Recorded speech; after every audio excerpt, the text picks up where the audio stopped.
बहुत समय पहले की बात है। एक छोटे से गांव में राम नाम का एक व्यापारी रहता था।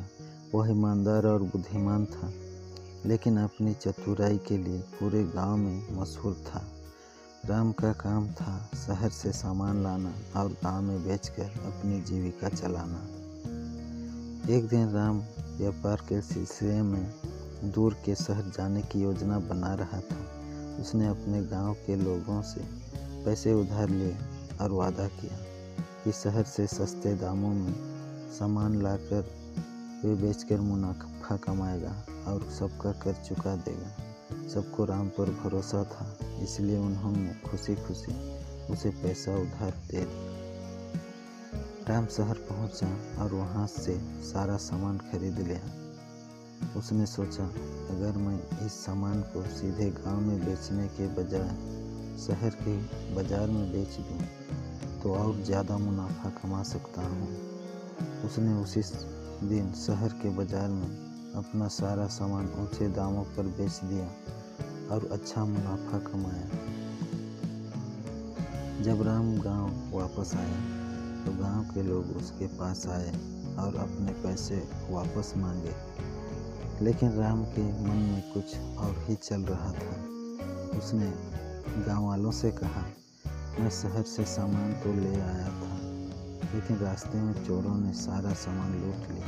मेरे पास अब कुछ भी नहीं बचा। गांव वाले बहुत दुखी हुए, लेकिन वे राम की बातों पर विश्वास कर बैठे।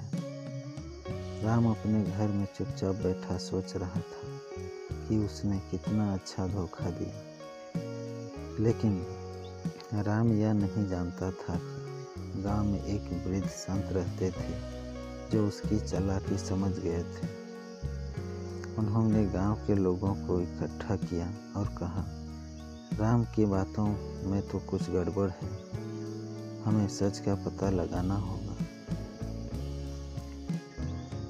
संत ने गांव वालों से कहा कि वे राम को अपने साथ फिर से व्यापार करने के लिए कहें और इस बार खुद भी उसके साथ जाएं। जब राम को यह बात पता चली तो उसकी सच्चाई सामने आने का डर सताने लगा। उसने संत के पास जाकर माफ़ी मांगी और सारा सच बताया। संत ने उसे समझाया कि ईमानदारी से कमाया हुआ धन ही सच्ची संपत्ति होती है। राम को अपनी गलती का एहसास हुआ और उसने सारा मुनाफा गांव वालों को लौटा दिया।